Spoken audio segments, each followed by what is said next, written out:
Bonjour à tous bien-aimés, bienvenue sur Vie TV. Toujours un immense plaisir pour moi de vous retrouver pour l'émission Expérience surnaturelle. Et aujourd'hui, on va voir 4 erreurs à éviter à tout prix si on veut conserver sa connexion avec le Saint-Esprit. Alors la première erreur à éviter quand on parle de connexion avec notre Dieu, c'est la distraction. Et pour éviter la distraction, bien-aimé, tu dois refuser de surcharger tes programmes, tes pensées, ta vie en général, parce que pour demeurer connecté avec Dieu, on a besoin de rester focalisé et donc de concentration. Et l'un des défis du diable, tu dois le savoir, c'est de détourner ton regard de Dieu, de te faire perdre la foi dans le but de pouvoir t'attaquer par la suite.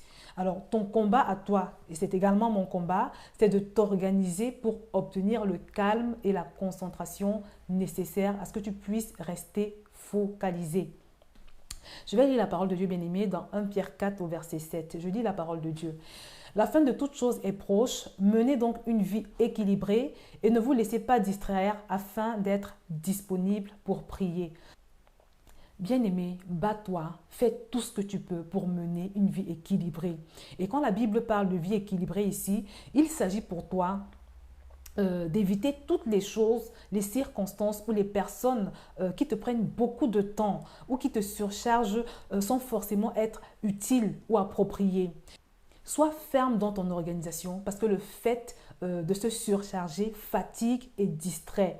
La deuxième partie du verset nous parle d'être disponible pour prier. En d'autres termes, tu dois mener une vie équilibrée afin d'être disponible pour la prière en sachant, je le rappelle qu'on a vu dernièrement, que prier ne se résume pas simplement à ce qu'on fait le matin quand on se réveille ou le soir avant de s'endormir, mais prier, c'est communiquer continuellement avec Dieu, demeurer en contact, être sur la même longueur d'onde que Dieu, être attentif et sensible à tout moment à ce que Dieu pourrait avoir à nous dire ou à ce que Dieu pourrait vouloir faire avec nous.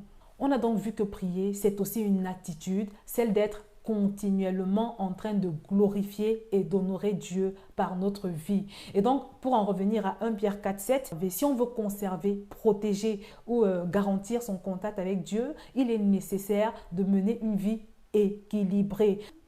Autrement dit, il est nécessaire que tu sois ferme dans la façon dont tu organises ta vie pour éviter de tomber dans la distraction qui, comme je l'ai dit, est la porte que Satan utilise le plus pour atteindre les enfants de Dieu. Dans tes programmes de tous les jours, bien-aimés, prends l'habitude de faire seulement ce que tu peux et laisse le reste à Dieu. La deuxième chose à éviter si on veut rester connecté avec le Saint-Esprit, c'est la panique et les inquiétudes devant les chocs et les tempêtes. Alors, évite de paniquer, bien-aimé, parce qu'en général, quand on panique, on réagit mal. Par ailleurs, la panique, c'est le doute. Et le doute détruit le bouclier de la foi. La panique détruit donc ta protection. La panique est une désobéissance à ton Dieu.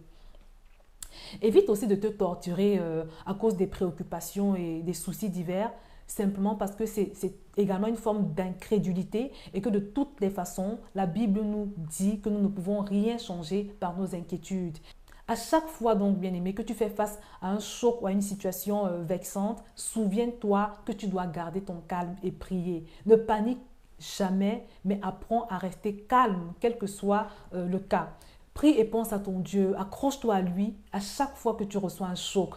Bien aimé, sur un plan personnel, à chaque fois que je dois faire face à une situation difficile, je fais des confessions du genre « le Seigneur est ma force » ou bien « celui qui est en moi est plus fort que celui qui agit derrière cette situation ». Et en fonction de la gravité de la situation, je peux être amené à commander à l'esprit qui agit derrière de s'en aller au nom de Jésus parce que l'affliction et l'inquiétude, je vous assure, sont des sentiments qui étouffent la semence de Dieu à l'intérieur de nous.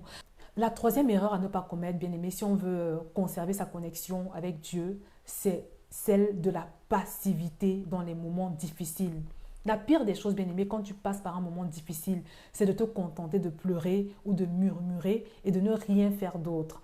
Bien aimé, à chaque fois que tu manifestes ce type d'attitude, tu te fais dévorer à petit feu, tu te détruis. On est tous d'accord, bien aimé, qu'il est difficile de conserver son calme quand on passe par une tempête, mais s'il y a une règle à respecter, et ça c'est un secret que je te confie, Ne te tais jamais devant les dures épreuves, devant les montagnes.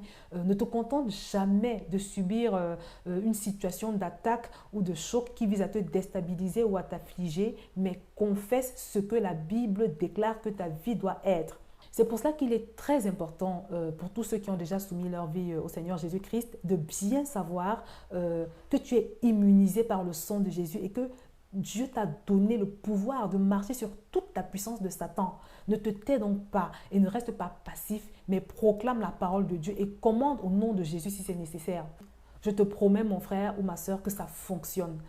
Si tu reçois par exemple une mauvaise nouvelle de maladie en ce qui te concerne, ne te contente pas, bien-aimé, de pleurer ou de gémir, mais confesse que Jésus-Christ a déjà porté tes maladies. Rappelle à l'envahisseur qu'il est en infraction dans ta vie et prophétise ce que la parole de Dieu dit à ce sujet, parce que le fait de proclamer la parole de foi de Dieu va te redonner la force et repousser l'attaque.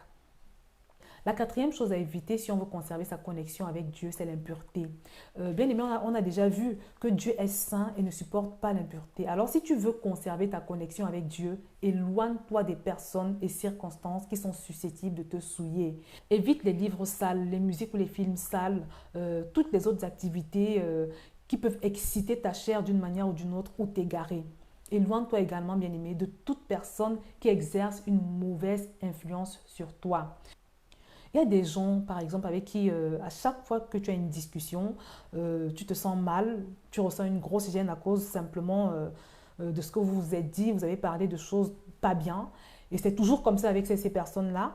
Quand tu as remarqué une telle chose, je te conseille de te séparer de cette personne parce qu'elle exerce une mauvaise influence sur toi.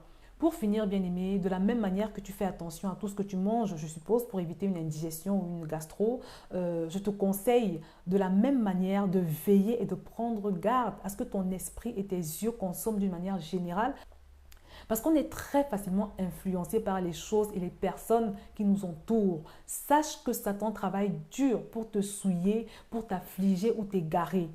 Il t'appartient donc, bien-aimé, de te montrer sélectif et d'établir de façon ferme les limites pour toutes les choses dans ta vie si tu veux pouvoir conserver ta connexion avec Dieu et vivre dans la puissance. Nous sommes arrivés donc au terme de cette émission d'aujourd'hui. Je te remercie de ton écoute, bien-aimé, et je te dis à très bientôt.